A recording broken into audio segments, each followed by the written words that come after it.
Cool, dude. So I don't know if you guys heard about Venezuela. Pretty much everyone has the supersonic boom gun, bro.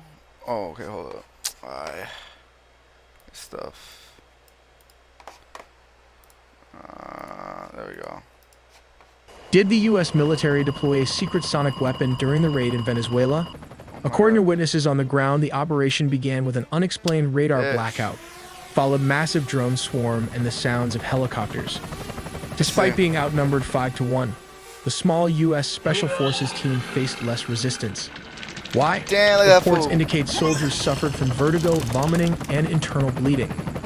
Military analysts believe this was a Dude. soft kill operation, likely utilizing a high-power microwave device. More detail all in the video ahead. Based on witness testimony, here's how the event likely occurred.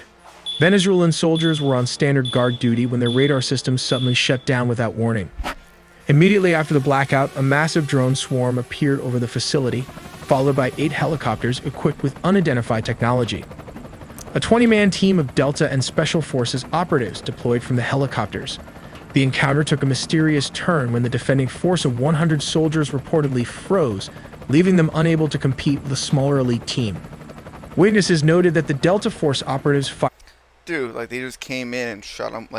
I remember back in 2011, they had like conspiracy videos, and they talked about these as like a crowd control device where they would shoot out the sonic missile or the sonic boom into the crowd, and it would cause the same thing.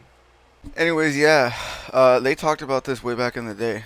Impossible precision, estimating a rate of fire near 300 rounds per minute per soldier.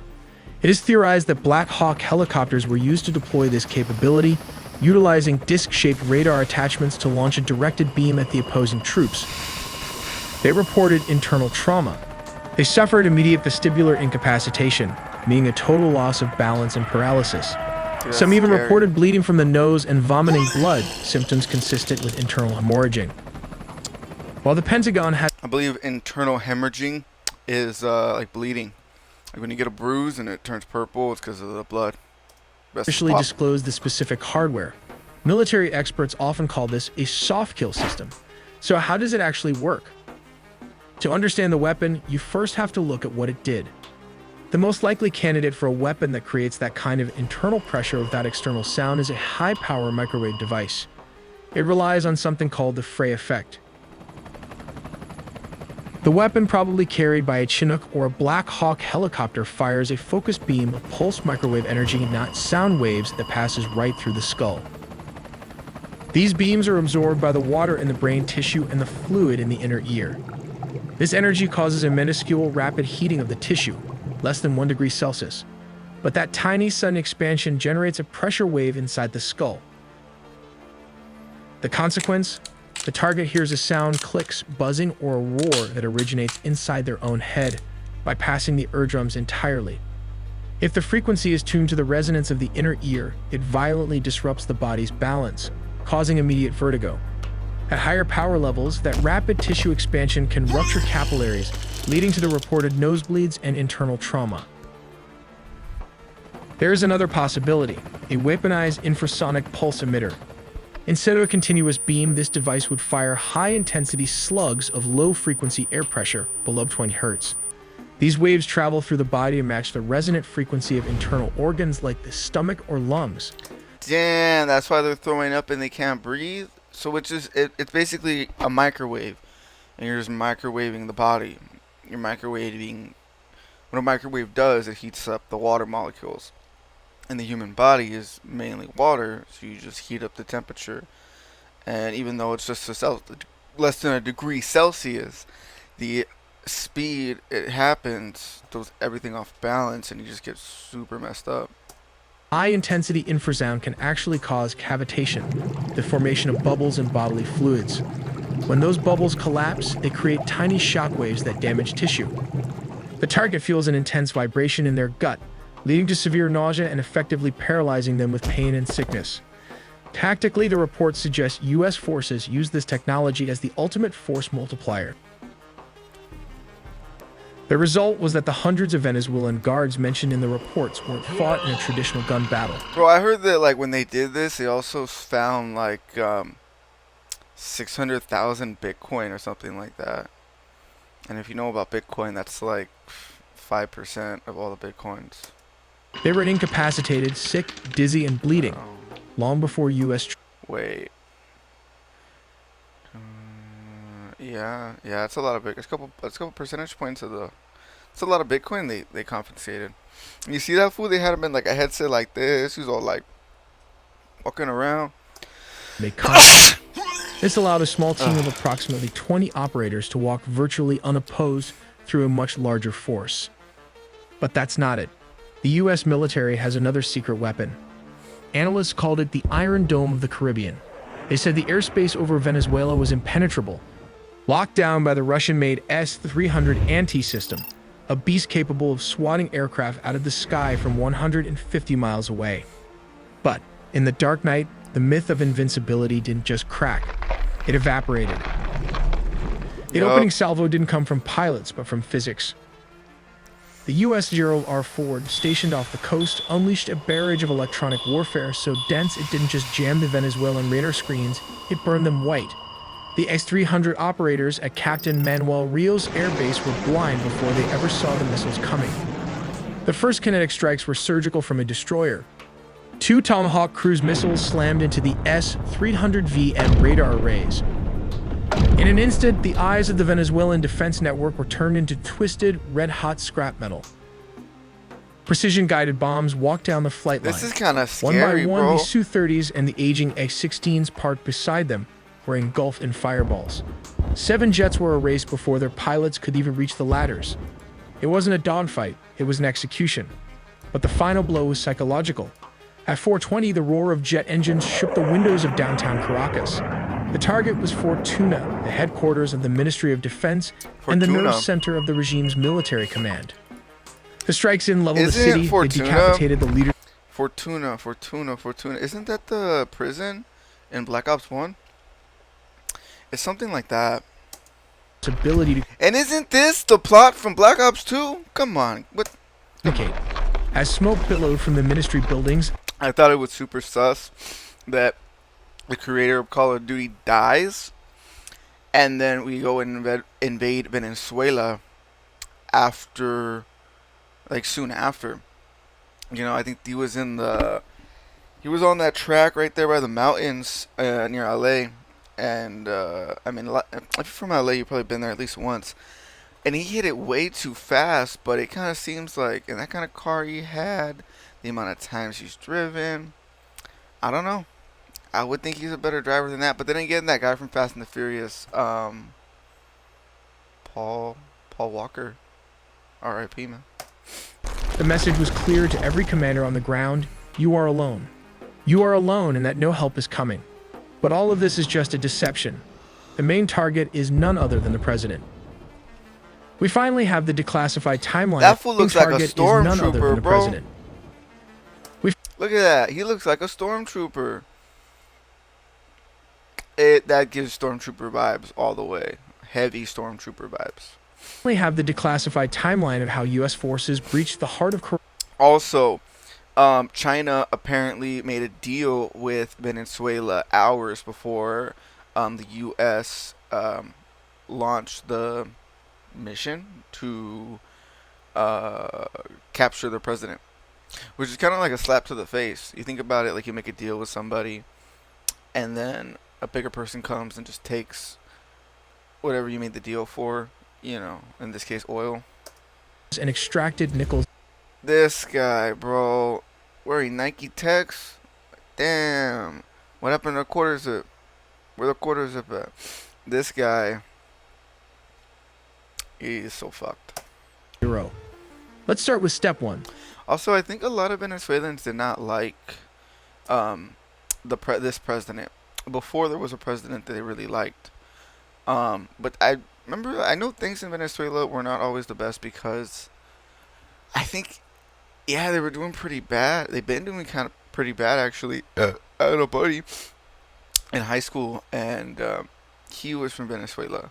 And he said him and his family had to leave because it was so bad there. No opportunities, no food. They had no money. You know. The setup, this didn't happen overnight. And to say, dude, it's so fucked up. All this oil, all the money from this oil was going into like the oligarchs. Now, well, it was going to the Venezuelan oligarchs. Now, I don't know. It's the U.S., but you guys think gas prices are going to go down? For months, the U.S. had been tightening a naval quarantine around Venezuela. The U.S. Gerald R. Ford Carrier Strike Group and the U.S. Iwo Jima Amphibious Ready Group were parked off the coast. The pretext was clear. The U.S. designated the Venezuelan government a narco-terrorist state, specifically targeting the drugs lords, but while the Navy squeezed the coast, intelligence assets were tracking one man. They waited for a specific window, a moment where Maduro was stationary and vulnerable. They make him a Roblox character. Step 2, that's cool. the strike. It began at exactly 2 a.m. Venezuelan Standard Time. High above, several F-35 stealth fighters punch a hole through the enemy lines, destabilizing their anti-air defenses. Like these Russian S-300 missiles located all over the strategic high-value target. With the skies clear, the path opens for Delta Force helicopters to fly straight towards the mission. Here comes the deception as the helicopters flew. The jets started firing with more strikes as it hit Fort Tuna, the main military base and command center, and La Carlota Air Base, destabilizing Venezuelan air support. Reports from the ground describe widespread explosions and a sudden communications blackout. The chaos wasn't the goal, it was the cover. But how did the raid happen? We have to look at step 3. Under the cover of darkness and chaos, the Tier 1 operators went to work. But what is the exact unit tasked with the mission? It is the Delta Force, one of the most elite secretive special forces units in the US military. Witnesses in Caracas reported low-flying aircraft. Well, let's see this really quick. Yeah, I'll move this over here. So it says Delta Force. Okay, how high up is Delta Force? Let's see. Skimming the rooftops, flying well below radar coverage. The team breached a secure compound believed to be a safe house within the massive Fort Tuna complex. Resistance from the Venezuelan Presidential Guard was swift but ultimately futile. As the helicopter... Okay, so it says the Tier 1 Delta Force and SEALs Team 6. These units receive the most funding and the most advanced equipment and are tasked with national level missions like hostage rescue or capturing high value targets like Bin Laden or the President of Venezuela. Tier 2 Extreme Berets, Navy SEALs, 75th Ranger Regiments. These are elite special operations that handle theater level missions, unconventional warfare, and large scale raids. Recruitment, the best of the best. The best of the best of the best of the best of the best. Even the dog, look at that fool. The best. Alright, let's continue. Lay cover fire. The operators moved with surgical speed, landing on multiple points. But how exactly the capture and extraction happened? For this, let's look at step 4. Hey, I'm a member of the gang. I'm an American. Specialized helicopters hovered over the objective to insert the assault team. While dozens of attack helicopters laid down suppression fire, the Delta Special Forces descended and started the search for the high-value targets. How did they find him? Simple. The CIA had planted spy inside Nicolás Maduro close circle. While back in the US, Delta Force built an exact replica of his safe house, rehearsing the raid until they could do it blindfolded. While operators breached the room so fast, his security could not even react to the situation as the sound of flash grenades disoriented the security guard. Using blowtorch, they caught him before he could even lock all the doors. Maduro's shock and awe froze him as Delta Force reached the compound. Nicolás Maduro and his wife, Celia Flores, were physically secured. This wasn't a negotiation. They were detained and immediately moved to the extraction point. These aircraft are capable of performing urban extractions from buildings and refueling in midair. We make original 4K 3D animation with a small team of animators, so please support... You guys did a great job. That was cool to see. I'm looking for a little bit more. Let's see what this lady has to say. Now, did U.S. use a powerful mystery weapon during the raid to capture Nicolás Maduro? American forces wiped out hundreds of fighters without losing a single soldier. Now, a new report may shed some light on the methods used by them. According to the report, the U.S. used a powerful mystery weapon that rendered Venezuelan soldiers ineffective during the raid. The report is based. Alright, let me see. Attack on Venezuela UFO. That's what I want to get into. Yo, is this it?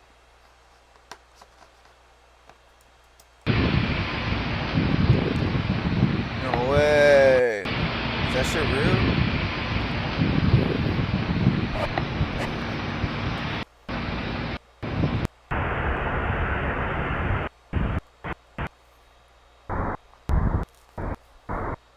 Damn, dude, that's some shit right there.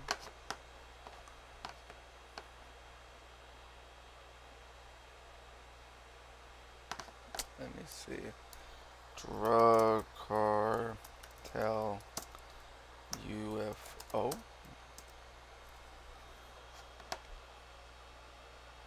I'm trying to find this clip. Is this it? You think that shit's real, guys?